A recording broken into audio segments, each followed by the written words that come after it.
사랑하는 성도님들, 오늘은 성경 역사상 가장 강력한 힘을 가졌지만 동시에 가장 비극적인 최후를 맞이한 한 남자의 이야기를 들려드리겠습니다. 그의 이름은 삼손입니다. 여러분은 삼손하면 무엇이 가장 먼저 떠오르십니까? 맨손으로 사자를 찢어 죽인 장면입니까? 아니면 1000명의 적군을 나귀 턱뼈 하나로 쓰러뜨린 전설적인 전투입니까? 그런데 말입니다, 성도님들. 이 엄청난 힘을 가진 남자가 결국 두 눈이 뽑힌 채 맷돌을 돌리는 노예로 전락했다는 사실을 아십니까? 어떻게 이런 일이 가능했을까요? 기원전 1100년경 이스라엘 백성들은 블레셋 사람들의 지배 아래 신음하고 있었습니다. 40년이라는 긴 세월 동안 말입니다. 바로 그때 단 지파의 소라 지역에 사는 마노아라는 평범한 남자가 있었습니다. 그의 아내는 아이를 낳지 못하는 여인이었습니다. 당시 고대 근동 사회에서 자녀를 낳지 못한다는 것은 단순한 불행이 아니었습니다. 그것은 하나님의 저주로 여겨졌고 사회적으로도 큰 수치였습니다. 그런데 어느 날 놀라운 일이 일어났습니다. 여호와의 사자가 마노아의 아내에게 나타난 것입니다.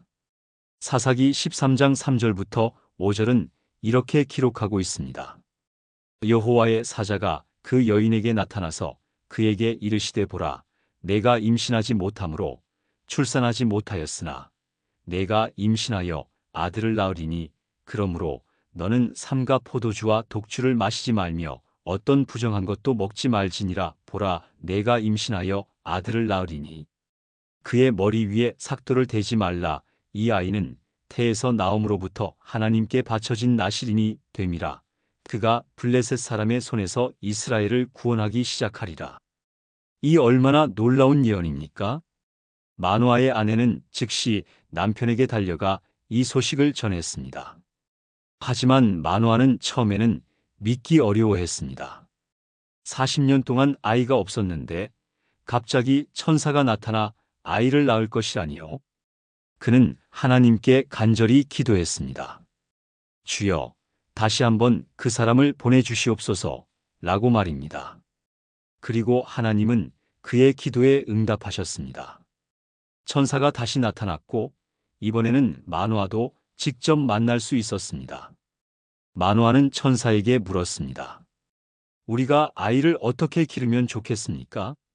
천사는 대답했습니다. 포도나무에서 나는 것은 다 먹지 말 것이며 포도주와 독주를 마시지 말 것이며 어떤 부정한 것도 먹지 말 것이니라. 이것이 바로 나실인의 서원입니다. 나실인이란 무엇입니까? 이것은 히브리어로 나지르, 즉 구별된 자를 의미합니다. 민수기 6장에 자세히 나와 있는 나실인의 규례는 세 가지입니다. 첫째, 포도주나 독한 술을 마시지 않습니다. 둘째, 머리카락을 자르지 않습니다. 셋째, 시체를 가까이 하지 않습니다. 이 서원은 보통 자발적으로 일정 기간 동안 지키는 것이었습니다. 그런데 삼손은 태어나기 전부터 평생 나실인으로 구별되었습니다. 이것은 매우 특별한 경우였습니다. 성경에서 평생 나실인으로 구별된 사람은 삼손과 사무엘 단 2명뿐입니다.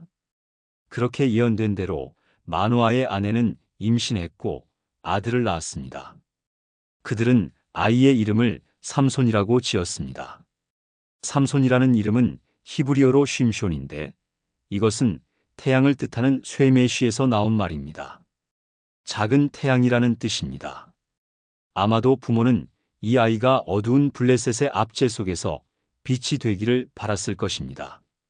사사기 13장 24절은 이렇게 기록합니다. 그 여인이 아들을 낳음에 그의 이름을 삼손이라 하니라. 그 아이가 자라매 여호와께서 그에게 복을 주시더니 삼손은 자라면서 평범한 아이들과는 달랐습니다. 그에게는 특별한 힘이 있었습니다.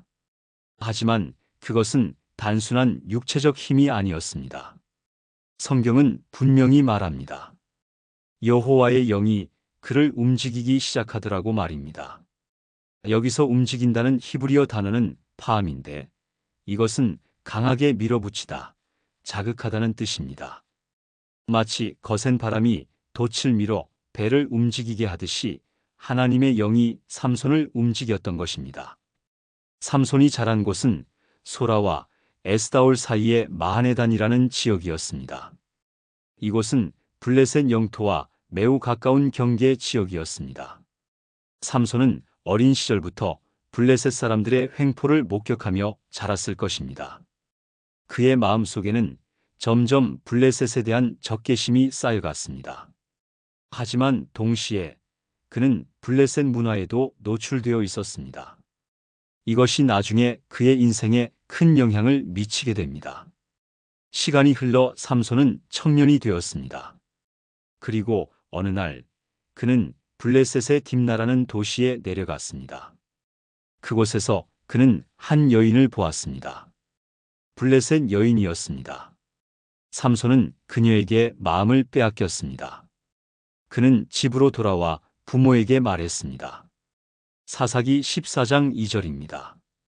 올라와서 자기의 부모에게 말하여 이르되 내가 딥나에서 블레셋 사람의 딸 중 한 여자를 보았사오니 그를 맞이하여 내 아내로 삼게 하소서. 부모는 깜짝 놀랐습니다. 그들은 아들에게 말했습니다. 내 형제들의 딸 중에나 우리 백성 중에 어찌 여자가 없어서 내가 할례 받지 아니한 블레셋 사람에게 가서 아내를 맞으려 하느냐. 이것은 당연한 반응이었습니다. 율법은 분명히 이방인과의 결혼을 금지하고 있었습니다. 특히 블레셋 사람들은 이스라엘의 원수였습니다. 어떻게 원수의 딸과 결혼할 수 있단 말입니까? 하지만 삼손은 고집을 부렸습니다. 그는 단순히 말했습니다. 그 여자를 내게로 데려오소서. 그는 내 눈에 좋게 보이니이다. 성경은 여기서 매우 흥미로운 해설을 덧붙입니다. 사사기 14장 4절입니다. 그의 부모는 이 일이 여호와께로부터 나온 것인 줄 알지 못하였으니 이는 블레셋 사람을 치려고 기회를 찾으심이라. 그때에 블레셋 사람이 이스라엘을 다스렸더라. 이것은 무슨 뜻입니까? 삼손의 불순종처럼 보이는 행동 뒤에도 하나님의 계획이 있었다는 것입니다. 하나님은 때로 우리가 이해할 수 없는 방식으로 일하십니다. 삼손은 부모와 함께 딥나로 내려갔습니다. 그런데 포도원에 이르렀을 때 갑자기 젊은 사자 한 마리가 그를 향해 으르렁거리며 달려들었습니다. 상상해 보십시오, 성도님들. 갑자기 눈앞에 사자가 나타난다면 어떻게 하시겠습니까? 보통 사람이라면 도망치거나 얼어붙었을 것입니다. 하지만 삼손은 달랐습니다. 사사기 14장 6절은 이렇게 기록합니다. 여호와의 영이 삼손에게 강하게 임하니 그가 손에 아무것도 없이 그 사자를 염소 새끼를 찢는 것 같이 찢었으나 그는 자기가 행한 일을 부모에게 알리지 아니하였더라. 놀랍지 않습니까? 맨손으로 사자를 찢어 죽였다는 것입니다. 그것도 마치 염소 새끼를 찢듯이 쉽게 말입니다. 이것은 단순한 괴력이 아니었습니다. 성경은 분명히 말합니다. 여호와의 영이 강하게 임했다고 말입니다. 여기서 강하게라는 히브리어 단어는 찰라흐인데 이것은 돌진하다, 세차게 밀어붙이다는 뜻입니다. 마치 거대한 파도가 밀려오듯이 하나님의 능력이 삼손에게 임한 것입니다. 흥미로운 것은 삼손이 이 일을 부모에게 말하지 않았다는 점입니다. 왜 그랬을까요? 아마도 그는 사자의 시체를 만졌기 때문이었을 것입니다. 나시린은 시체를 가까이에서는 안 되었습니다. 이미 이때부터 삼손은 나시린의 서원을 어기기 시작했던 것입니다. 하지만 하나님의 능력은 여전히 그와 함께 했습니다. 이것이 하나님의 은혜입니다. 우리가 완벽하지 않아도 하나님은 우리를 통해 일하십니다. 삼손은 딥나로 가서 그 여인을 만났고 그녀가 마음에 들었습니다. 그래서 결혼식을 준비했습니다. 며칠 후 삼손은 다시 그 여인을 맞이하러 내려갔습니다. 그런데 길을 가다가 전에 사자를 죽였던 곳을 지나게 되었습니다. 그는 궁금해서 그곳으로 가보았습니다. 그런데 놀라운 광경이 펼쳐져 있었습니다. 사사기 14장 8절입니다. 얼마 후에 삼손이 그 여자를 맞이하려고 다시 가다가 돌이켜 그 사자의 사체를 본즉 사자의 몸속에 벌떼와 꿀이 있는지라. 사자의 시체 속에 벌떼가 집을 짓고 꿀을 만들었던 것입니다. 고대 팔레스타인 지역의 뜨거운 기후에서는 동물의 시체가 빠르게 마르고 속이 텅 비게 됩니다. 그러면 벌들이 그 빈 공간에 집을 짓는 경우가 종종 있었습니다. 삼손은 그 꿀을 손으로 떠서 먹었습니다. 그리고 부모에게도 가져다 주며 먹게 했습니다. 하지만 그는 부모에게 그 꿀이 어디서 난 것인지 말하지 않았습니다. 왜냐하면 그것은 시체에서 나온 것이었기 때문입니다. 다시 한번 삼손은 나시린의 서원을 어겼습니다. 하지만 그는 자신의 힘을 믿고 있었습니다. 그는 아마도 생각했을 것입니다. 내게는 하나님의 능력이 있으니 이 정도는 괜찮겠지 라고 말입니다. 얼마나 위험한 생각입니까? 우리도 때로 이렇게 생각하지 않습니까? 하나님의 은혜를 당연하게 여기며 작은 불순종을 대수롭지 않게 생각하는 것 말입니다. 하지만 작은 불순종은 점점 커지는 법입니다. 드디어 결혼잔치가 시작되었습니다. 당시 결혼잔치는 보통 일주일 동안 계속되었습니다. 블레셋 사람들은 삼손에게 30명의 친구를 붙여주었습니다. 겉으로는 손님 대접이었지만 사실은 감시하기 위한 것이었습니다. 삼손은 그들에게 수수께끼 놀이를 제안했습니다. 사사기 14장 12절부터 14절입니다. 삼손이 그들에게 이르되 내가 너희에게 수수께끼를 말하리니 잔치하는 일에 동안에 너희가 능히 그것을 풀어 내게 말하면 내가 베옷 30벌과 겉옷 30벌을 너희에게 주리라. 그러나 너희가 그것을 내게 말하지 못하면 너희가 내게 베옷 30벌과 겉옷 30벌을 줄지니라. 그들이 삼손에게 이르되 내 수수께끼를 말하여 우리로 듣게 하라 한지라. 삼손이 그들에게 이르되 먹는 자에게서 먹는 것이 나왔고 강한 자에게서 단 것이 나왔느니라 하였더니 사흘이 지나도록 그들이 수수께끼를 풀지 못하였더라. 이 수수께끼는 사자와 꿀의 경험을 바탕으로 한 것이었습니다. 먹는 자는 사자를 의미하고 강한 자도 사자를 의미합니다. 그리고 그 사자에게서 나온 단 것, 즉 꿀을 말하는 것이었습니다.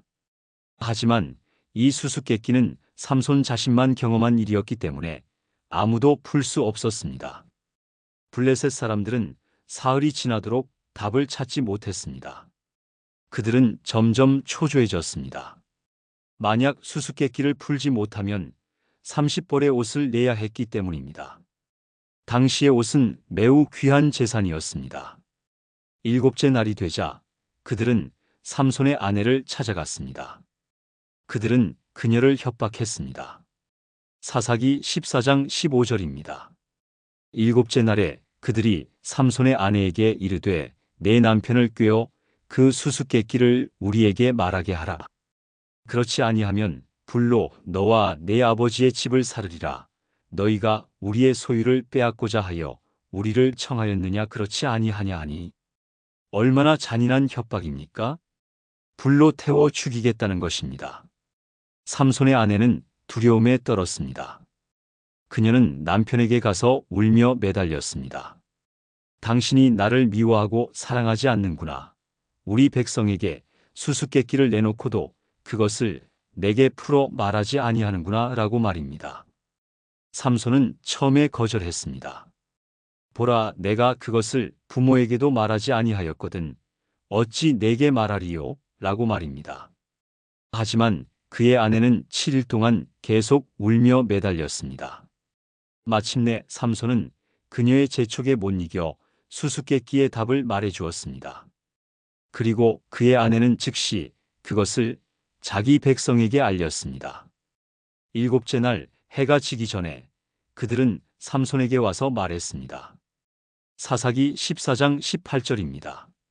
일곱째 날 해가 지기 전에 그 성읍 사람들이 삼손에게 이르되 무엇이 꿀보다 달겠으며 무엇이 사자보다 강하겠느냐 한지라 삼손이 그들에게 이르되 너희가 내 암송아지로 밭갈지 아니하였더라면 내 수수께끼를 풀지 못하였으리라 하니라.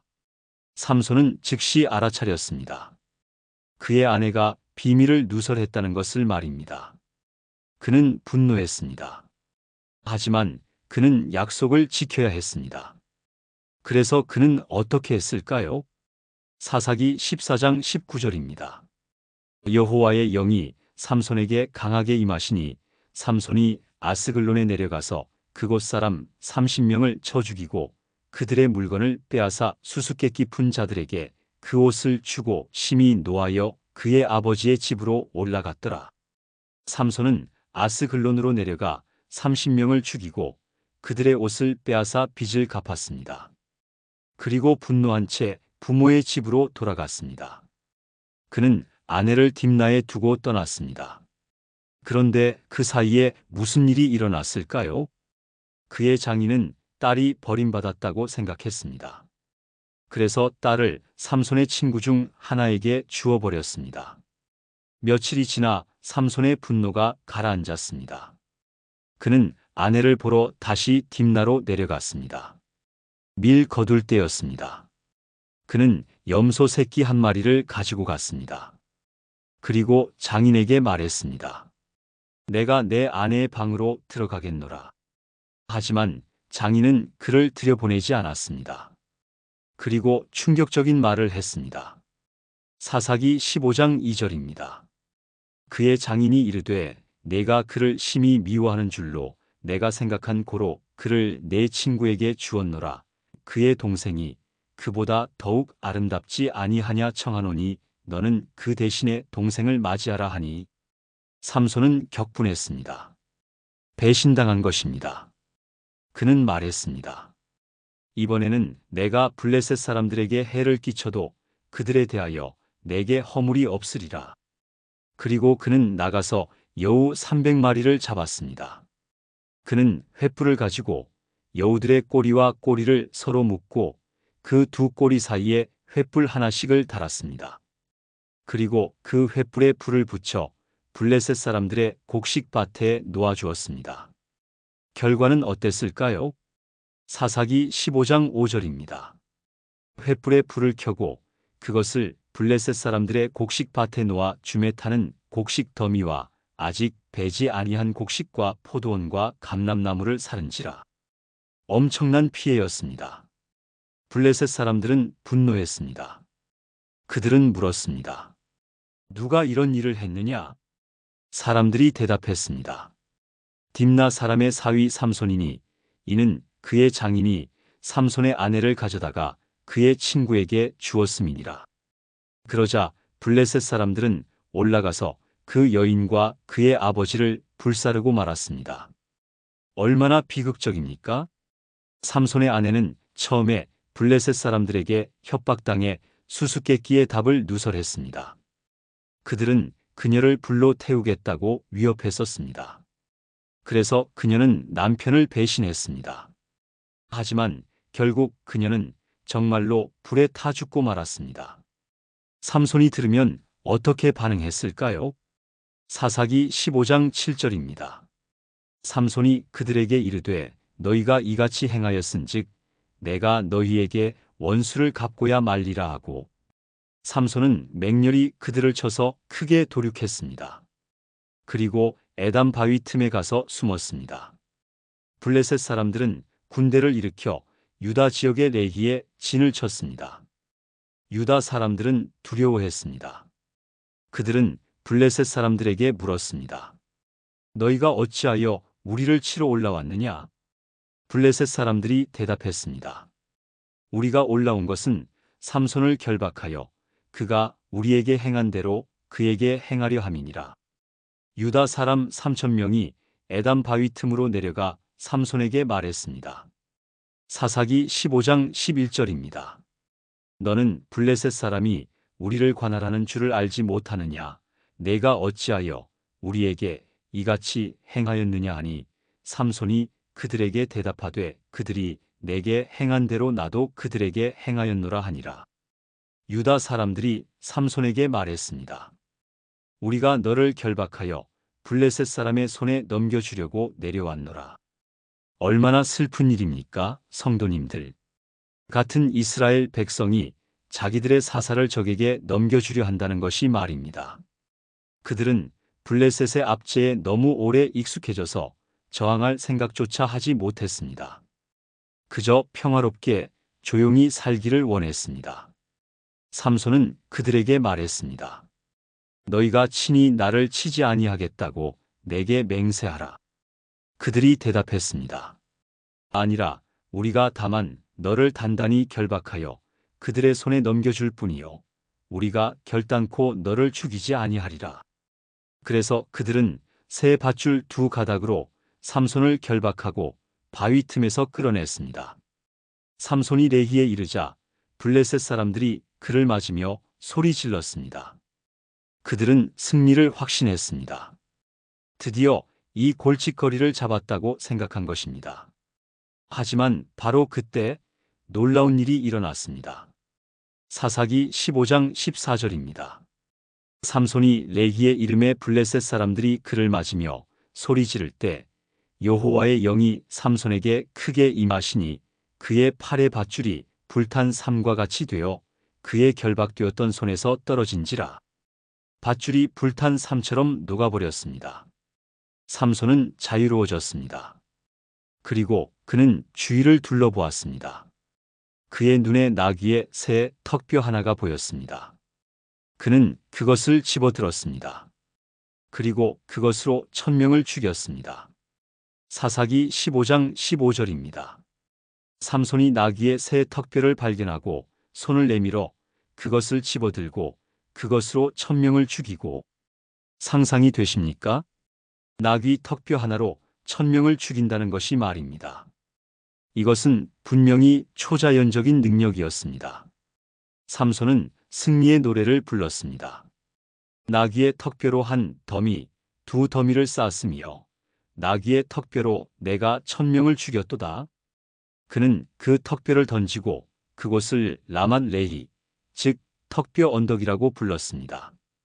하지만 전투 후 삼손은 심한 갈증을 느꼈습니다. 그는 여호와께 부르짖었습니다. 사사기 15장 18절입니다.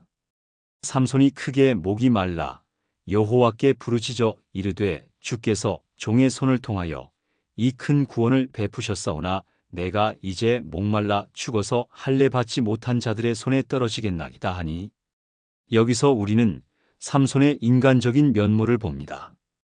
그는 엄청난 능력을 가졌지만 여전히 갈증을 느꼈습니다.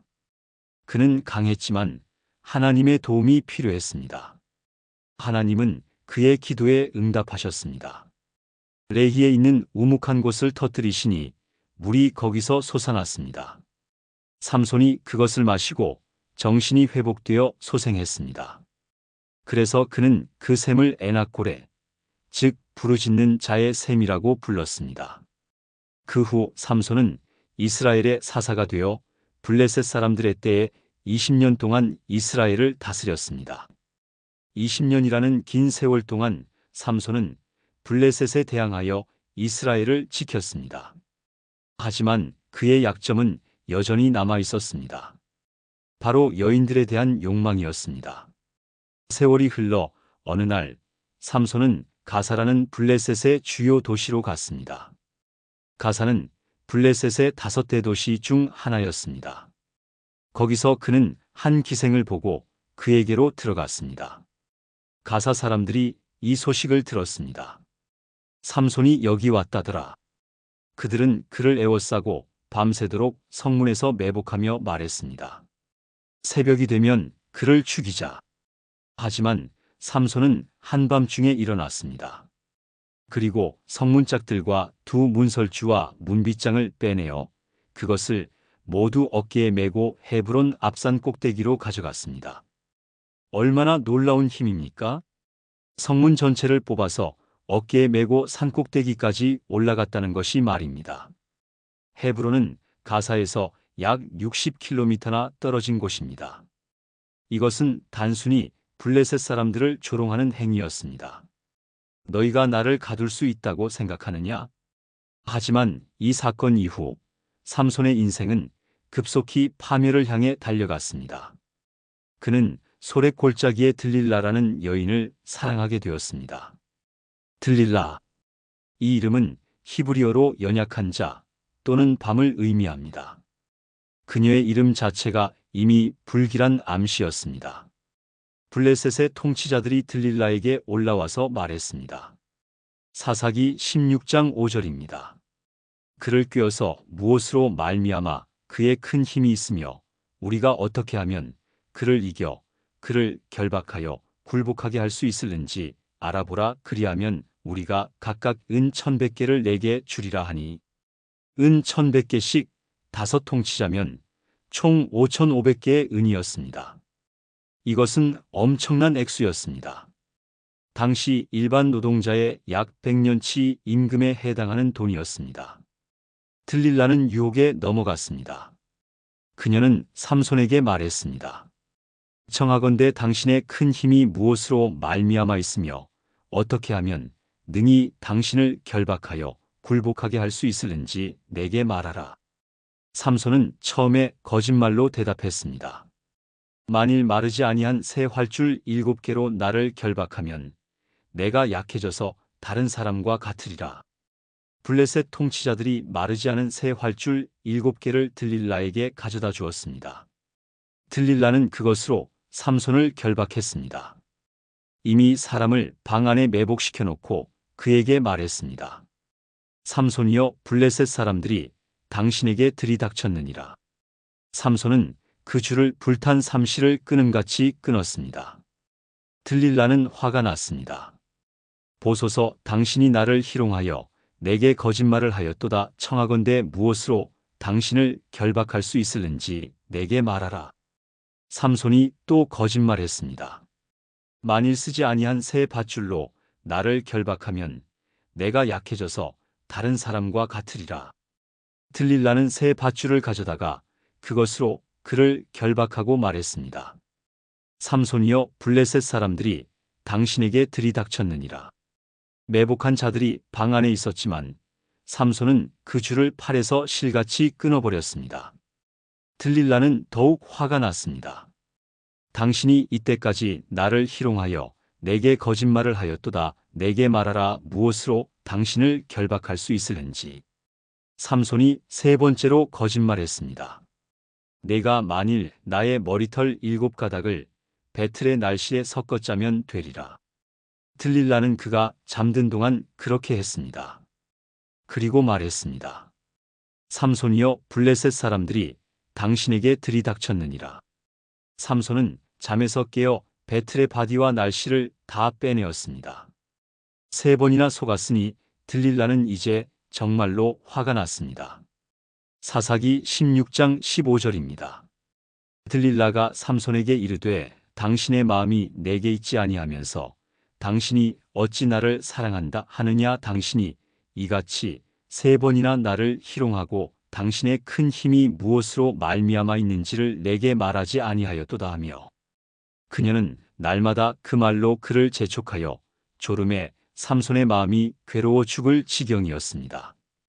여기서 우리는 삼손의 치명적인 약점을 봅니다. 그는 여인의 재촉을 이기지 못했습니다. 딥나의 아내도 7일 동안 울며 재촉하자 그는 결국 수수께끼의 답을 알려주었습니다. 이제 들릴라도 날마다 재촉하자 그는 견디지 못했습니다. 사사기 16장 17절입니다. 삼손이 진심을 드러내어 그에게 이르되 내 머리 위에는 삭도를 대지 아니하였나니 이는 내가 모태에서부터 하나님의 나시린이 되었음이라. 만일 내 머리를 밀면 내 힘이 내게서 떠나고 나는 약해져서 다른 사람과 같으리라 하니라. 드디어 비밀을 말해버렸습니다. 나시린의 표시인 긴 머리카락, 그것이 그의 힘의 근원이라고 말한 것입니다. 하지만 엄밀히 말하면 머리카락 자체가 힘의 근원은 아니었습니다. 머리카락은 하나님과의 언약의 표시였습니다. 진짜 힘의 근원은 하나님의 영이었습니다. 하지만 삼손은 그것을 혼동하고 있었습니다. 그는 자신의 힘이 자신에게서 나온다고 착각했습니다. 들릴라는 삼손이 진심을 말했음을 알았습니다. 그녀는 사람을 보내 블레셋 통치자들을 불렀습니다. 이번에는 올라오라, 그가 내게 진심을 말하였느니라. 블레셋 통치자들이 손에 은을 가지고 그에게 올라왔습니다. 들릴라는 삼손을 자기 무릎에 베게 하고 잠들게 했습니다. 그리고 사람을 불러 그의 머리털 7가닥을 밀었습니다. 사사기 16장 19절 후반부입니다. 그가 이미 그의 힘을 떠나게 하였으므로 그를 굴복시키기 시작하니라. 그리고 들릴라가 말했습니다. 삼손이여, 블레셋 사람들이 당신에게 들이닥쳤느니라. 삼손이 잠에서 깨어 말했습니다. 내가 전과 같이 나가서 몸을 떨쳐서 벗어나리라. 하지만 여호와께서 이미 자기를 떠나신 줄을 깨닫지 못했습니다.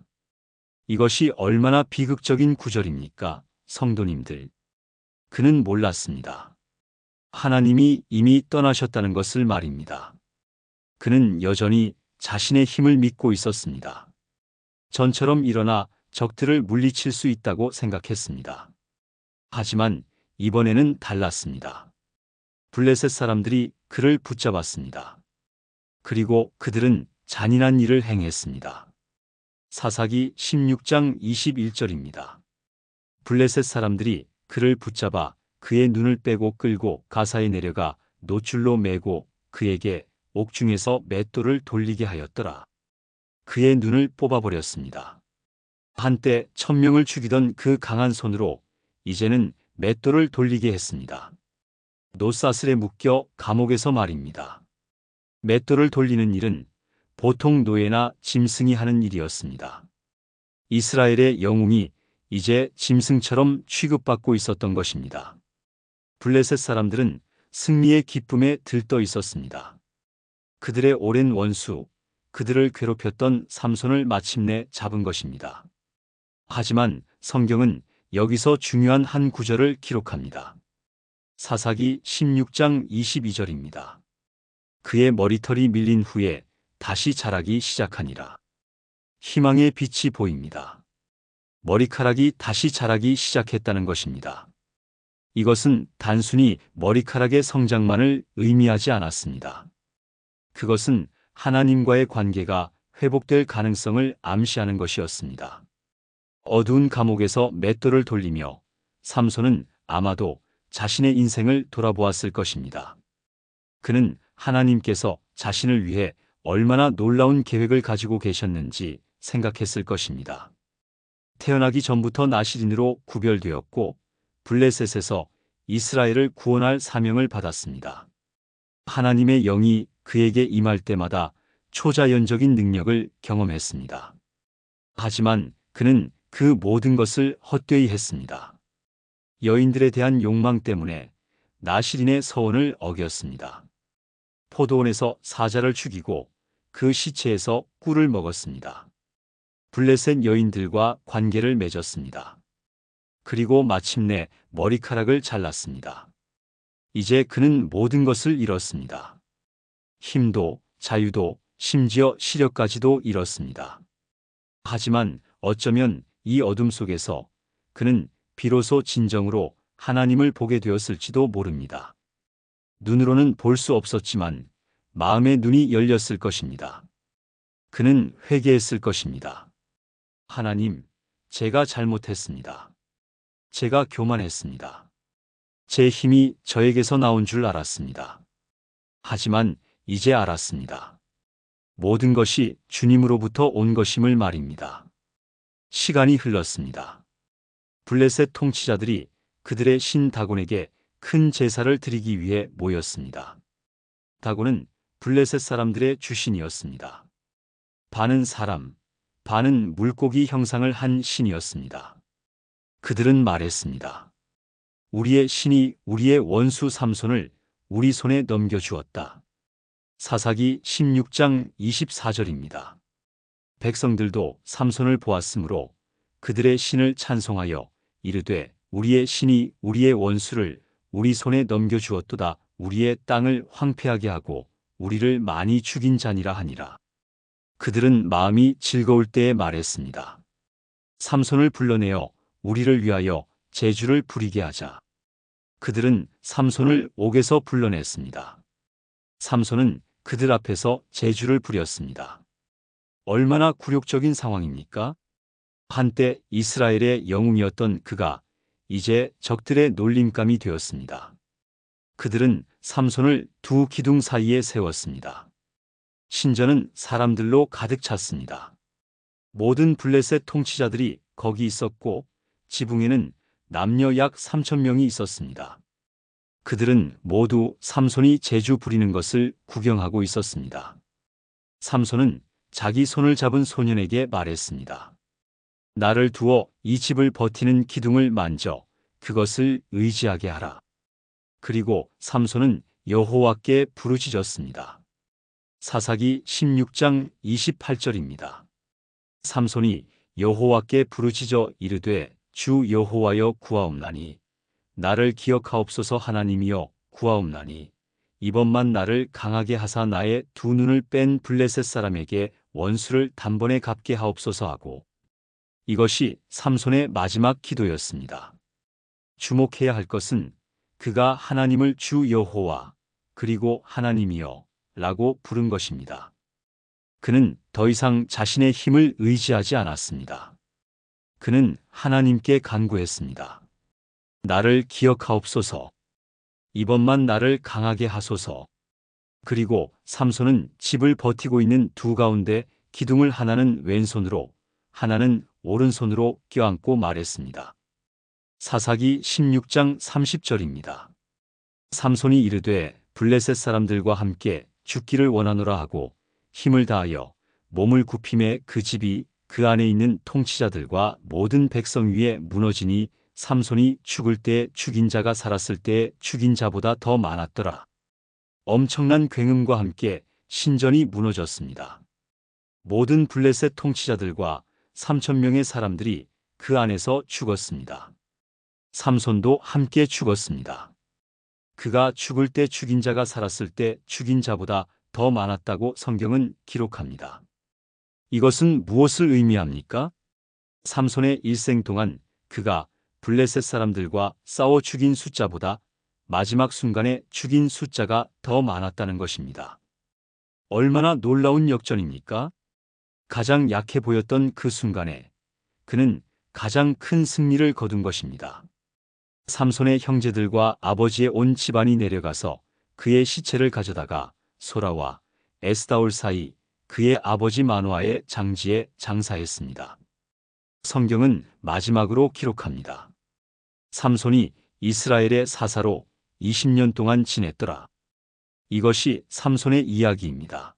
사랑하는 성도님들, 그의 삶을 돌아보면 우리는 무엇을 배울 수 있습니까? 첫째, 하나님의 부르심과 은사는 엄청나지만 그것이 우리를 자동으로 성숙하게 만들지는 않는다는 것입니다. 삼손은 태어나기 전부터 특별히 구별되었고 초자연적인 능력을 받았습니다. 하지만 그는 성품에서는 성숙하지 못했습니다. 그는 충동적이었고 욕망을 절제하지 못했습니다. 능력과 성품은 다른 것입니다. 우리는 종종 능력 있는 사람을 보면 그들이 영적으로도 성숙하다고 착각합니다. 하지만 그렇지 않습니다. 능력은 하나님의 은혜로 주어지지만 성품은 우리의 선택과 훈련을 통해 형성됩니다. 둘째, 작은 불순종이 쌓이면 큰 파멸로 이어진다는 것입니다. 삼손은 처음부터 크게 실패한 것이 아니었습니다. 포도원에 가는 것으로 시작했습니다. 사자의 시체에서 꿀을 먹는 것으로 계속되었습니다. 블레셋 여인과 관계하는 것으로 진행되었습니다.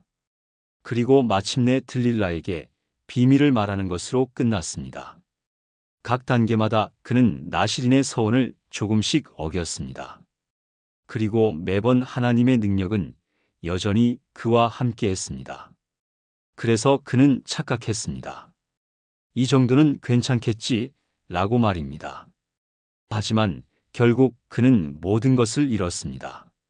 셋째, 하나님의 인내는 놀랍지만 영원하지는 않다는 것입니다. 하나님은 삼손에게 수없이 기회를 주셨습니다. 그가 나실인의 서원을 어겼을 때도 여전히 능력을 주셨습니다. 그가 블레셋 여인들과 관계할 때도 여전히 함께 하셨습니다. 하지만 마침내 그가 머리카락을 자를 때 하나님은 떠나셨습니다. 하나님의 은혜를 당연하게 여겨서는 안 됩니다. 회개할 기회가 있을 때 회개해야 합니다. 넷째, 진정한 힘은 하나님과의 관계에서 나온다는 것입니다. 삼손의 힘은 그의 근육에서 나온 것이 아니었습니다. 그의 머리카락에서 나온 것도 아니었습니다. 그것은 여호와의 영이 그에게 임할 때 나타났습니다.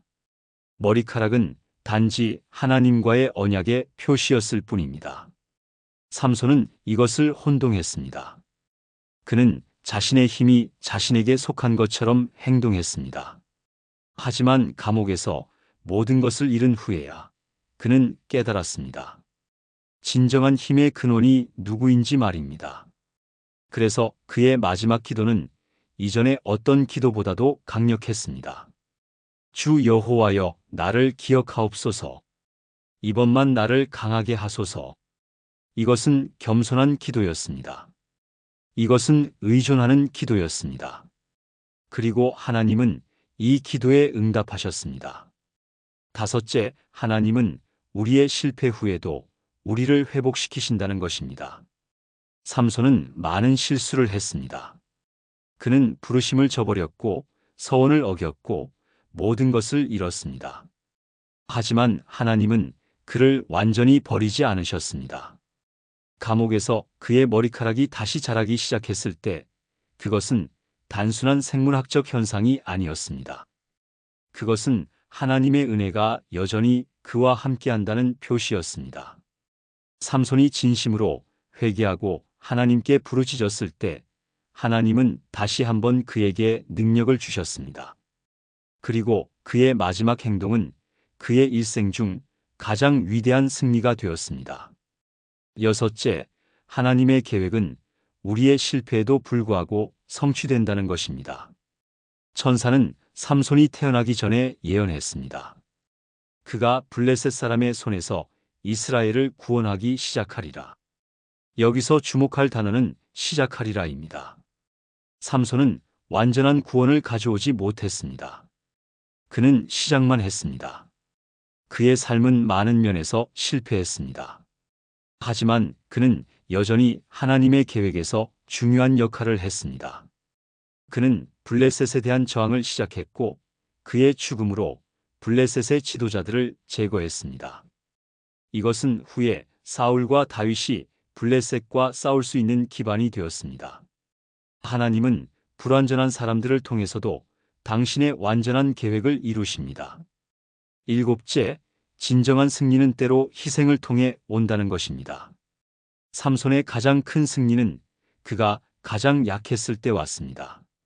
눈이 뽑히고 사슬에 묶이고 조롱당할 때였습니다. 그리고 그 승리는 그의 목숨을 대가로 왔습니다. 블레셋 사람들과 함께 죽기를 원하노라. 이것은 자살이 아니었습니다. 이것은 희생이었습니다. 자기 백성을 위한 마지막 봉사였습니다. 그는 자신의 생명을 바쳐 적의 지도자들을 제거함으로써 이스라엘에게 숨 쉴 공간을 만들어 주었습니다. 여덟째, 우리의 약점이 우리를 정의하지 않는다는 것입니다. 삼손은 여인들에 대한 약점이 있었습니다. 이것은 그의 일생 동안 그를 괴롭혔습니다. 딥나의 아내, 가사의 기생, 그리고 들릴라까지. 이 약점 때문에 그는 엄청난 고통을 겪었습니다. 하지만 성경은 삼손을 믿음의 영웅으로 기록합니다. 히브리서 11장, 믿음의 장에 그의 이름이 등장합니다. 히브리서 11장 32절부터 34절은 이렇게 말합니다. 내가 무슨 말을 더하리요? 기드온, 바락, 삼손, 입다, 다윗 및 사무엘과 선지자들의 일을 말하려면 내게 시간이 부족하리로다. 그들은 믿음으로 나라들을 이기기도 하며 의를 행하기도 하며 약속을 받기도 하며 사자들의 입을 막기도 하며 하나님은 삼손의 약점보다 그의 믿음을 기억하셨습니다. 그의 실패보다 그의 마지막 회개와 헌신을 기억하셨습니다. 아홉째, 하나님의 부르심에는 목적이 있다는 것입니다. 삼손은 단순히 강한 사람이 되라고 부름받은 것이 아니었습니다. 그는 블레셋에서 이스라엘을 구원하기 시작하라고 부름받았습니다. 그의 능력은 목적이 아니라 도구였습니다. 하지만 삼손은 오랫동안 이것을 잊었습니다. 그는 자신의 능력을 자신의 욕망을 위해 사용했습니다. 개인적인 복수를 위해, 여인들을 얻기 위해 사용했습니다. 하지만 마지막 순간에 그는 비로소 자신의 진정한 부르심을 깨달았습니다. 그리고 그의 능력을 올바른 목적을 위해 사용했습니다. 자기 백성의 구원을 위해서 말입니다. 열째, 고통은 때로 우리를 정화시킨다는 것입니다. 삼손의 감옥 생활은 비극이었습니다. 하지만 동시에 그것은 그를 변화시킨 시간이었습니다. 어둠 속에서 맷돌을 돌리며 그는 자신의 인생을 되돌아보았습니다. 그는 자신의 교만을, 자신의 불순종을, 자신의 헛된 선택들을 보았습니다. 그리고 그는 회개했습니다. 시편 119편 71절은 이렇게 말합니다. 고난당한 것이 내게 유익이라. 이로 말미암아 내가 주의 율례들을 배우게 되었나이다. 삼손에게 감옥은 하나님을 다시 만나는 장소가 되었습니다. 고대 블레셋의 역사를 살펴보면 삼손 시대의 블레셋은 매우 강력한 세력이었습니다. 그들은 철기 기술을 독점하고 있었습니다. 사무엘상 13장 19절은 이렇게 기록합니다. 그때에 이스라엘 온 땅에 철공이 없었으니 이는 블레셋 사람들이 말하기를 히브리 사람들이 칼이나 창을 만들까 두렵다 하였음이라. 이것은 블레셋이 이스라엘을 군사적으로 완전히 지배하고 있었다는 뜻입니다. 고고학자들은 블레셋의 5 대도시를 발굴했습니다. 가사, 아스글론, 아스돗, 에그론, 그리고 가드입니다. 이 도시들은 모두 강력한 요새였고 발달된 문화를 가지고 있었습니다. 블레셋 도기들이 발견되었는데 그것들은 독특한 양식을 보여줍니다. 아마도 에게의 지역에서 온 바다 민족의 후손들이었을 것입니다. 삼손이 활동했던 기원전 1100년경은 청동기 시대에서 철기 시대로 넘어가는 전환기였습니다. 블레셋은 이 새로운 기술을 장악함으로써 막강한 군사력을 가지게 되었습니다. 이런 상황에서 삼손이 혼자서 블레셋과 맞서 싸웠다는 것은 놀라운 일입니다. 그는 조직된 군대가 아니라 게릴라처럼 활동했습니다. 여우 300마리로 곡식밭을 태우고 나귀 턱뼈로 1000명을 죽이고 성문을 뽑아 운반하는 시기였습니다. 이런 행동들은 블레셋 사람들에게 심리적 타격을 주었습니다. 그들의 신 다곤도 이 한 사람을 막지 못한다는 것이 증명되었기 때문입니다. 다곤 신전의 구조에 대해서도 고고학적 발견이 있습니다. 블레셋의 신전들은 보통 2개의 큰 기둥으로 지붕을 받치는 구조였습니다. 이 기둥들은 나무로 만들어졌고 그 위에 석재 지붕을 얹었습니다. 만약 이 기둥들이 무너지면 전체 건물이 붕괴될 수 있었습니다. 삼손이 2 기둥을 밀어 건물을 무너뜨렸다는 기록은 이런 건축 구조와 정확히 일치합니다. 가사에서 발굴된 유적들은 기원전 12세기경의 대규모 파괴의 흔적을 보여줍니다. 이것이 삼손의 활동과 관련이 있을 가능성이 있습니다. 나시린 제도는 고대 이스라엘의 독특한 전통이었습니다. 민수기 6장에 자세히 나와 있는 이 제도는 평신도도 특별한 헌신의 기간을 가질 수 있게 했습니다. 보통 나시린 서원은 일정 기간, 예를 들어 30일이나 100일 동안만 지켰습니다. 그 기간이 끝나면 머리를 깎고 특별한 제사를 드렸습니다. 하지만 삼손은 평생 나시린이었습니다. 이것은 매우 특별한 경우였습니다. 그는 자신이 선택해서 나실인이 된 것이 아니라 태어나기 전부터 하나님에 의해 나실인으로 구별되었습니다. 이것은 그에게 특별한 책임을 주었습니다. 그는 평범한 삶을 살 수 없었습니다. 그는 항상 자신이 하나님께 구별된 자임을 기억해야 했습니다. 하지만 그는 이 책임을 경시했습니다. 그리고 그 대가를 치렀습니다. 삼손의 이야기에서 우리는 여러 가지 패턴을 볼 수 있습니다. 그는 3명의 블레셋 여인과 관계를 맺었습니다. 딥나의 아내, 가사의 기생, 그리고 들릴라입니다. 매번 그는 블레셋 사람들과 충돌하게 되었습니다. 첫 번째는 결혼 잔치에서의 배신으로 이어졌습니다. 두 번째는 가사 성문을 뽑는 사건으로 이어졌습니다. 세 번째는 그의 몰락으로 이어졌습니다. 패턴이 점점 악화되는 것을 볼 수 있습니다. 그는 배우지 못했습니다. 같은 실수를 반복했습니다. 그리고 매번 더 큰 대가를 치렀습니다. 하지만 동시에 하나님은 이 모든 일을 통해서도 당신의 목적을 이루고 계셨습니다. 삼손이 블레셋 여인들과 관계한 것은 분명히 죄였습니다. 하지만 그것은 블레셋과의 충돌을 가져왔고 결국 블레셋을 약화시키는 결과를 낳았습니다. 이것이 하나님의 주권입니다. 하나님은 우리의 실수조차도 당신의 계획 안에서 사용하실 수 있습니다. 물론 이것이 죄를 정당화하는 것은 아닙니다. 삼손은 여전히 자신의 선택에 대한 책임을 져야 했습니다. 그는 고통을 겪었고 결국 목숨을 잃었습니다. 하지만 하나님은 그럼에도 불구하고 당신의 목적을 이루셨습니다. 삼손의 마지막 기도는 그의 인생에서 가장 순수한 순간이었을 것입니다. 주 여호와여, 나를 기억하옵소서. 하나님이여, 이번만 나를 강하게 하소서. 이것은 더 이상 자기 자신을 위한 기도가 아니었습니다. 이것은 자기 백성을 위한 기도였습니다. 블레셋에 대한 개인적 복수가 아니라 이스라엘의 구원을 위한 기도였습니다. 그는 자신의 생명을 기꺼이 내놓았습니다. 블레셋 사람들과 함께 죽기를 원하노라. 이것은 참된 지도자의 모습입니다. 자기 백성을 위해 자신을 희생하는 것 말입니다. 삼손은 일생 동안 대부분 자기 중심적으로 살았습니다.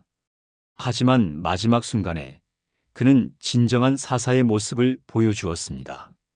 그리고 하나님은 그의 기도에 응답하셨습니다. 다시 한번 마지막으로 여호와의 영이 그에게 임했습니다. 그는 기둥을 밀었고 신전은 무너졌습니다. 블레셋의 모든 지도자들이 그 안에서 죽었습니다. 이것은 블레셋에게 치명적인 타격이었습니다. 지도자들을 한꺼번에 잃은 것입니다. 이것은 아마도 수십 년 동안 블레셋의 힘을 약화시켰을 것입니다. 그리고 이것은 후에 사무엘과 사울과 다윗이 블레셋과 싸울 수 있는 기회를 만들었습니다.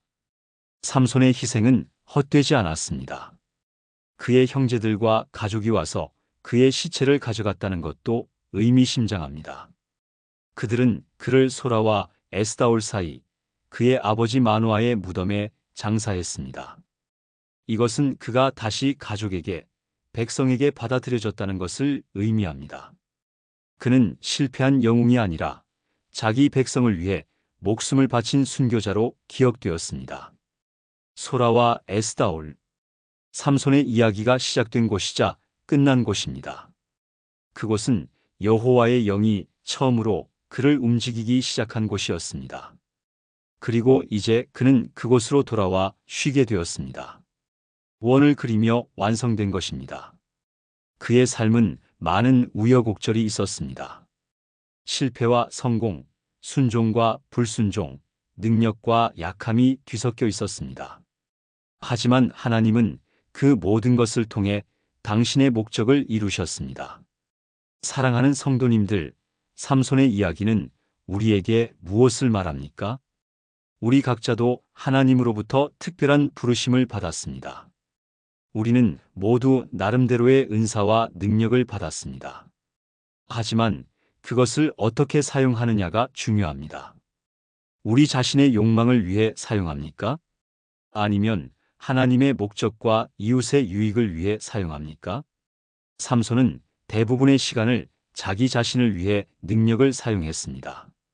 하지만 마지막 순간에 그는 올바른 선택을 했습니다.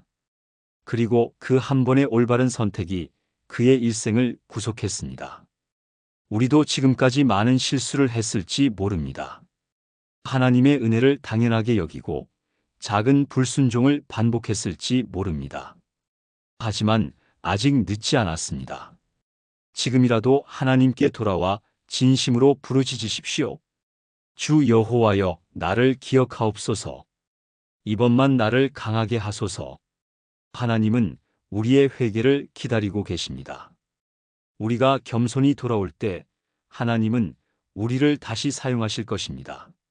삼손의 머리카락이 다시 자란 것처럼 우리의 영적 힘도 회복될 것입니다. 그리고 우리도 우리의 삶을 통해 하나님의 목적을 이룰 수 있을 것입니다. 비록 완벽하지 않더라도, 비록 많은 실수를 했더라도 하나님은 우리를 사용하실 수 있습니다. 왜냐하면 하나님의 능력은 약한 데서 온전하게 나타나기 때문입니다. 삼손이 가장 약했을 때 하나님의 능력이 가장 강하게 나타났습니다. 우리도 마찬가지입니다. 우리의 약함을 인정하고 하나님께 의지할 때 우리는 진정으로 강해질 수 있습니다. 삼손은 20년 동안 이스라엘의 사사였습니다. 그 세월 동안 그는 블레셋과 맞서 싸웠습니다. 완전한 구원을 가져오지는 못했지만 시작을 만들었습니다. 우리도 우리의 세대에서 우리가 할 수 있는 일을 해야 합니다. 완벽한 결과를 내지 못할지라도 최선을 다해 하나님의 뜻을 이루어야 합니다. 그리고 하나님은 우리의 노력을, 우리의 헌신을, 우리의 희생을 기억하실 것입니다. 믿음의 장에 삼손의 이름이 기록된 것처럼 말입니다.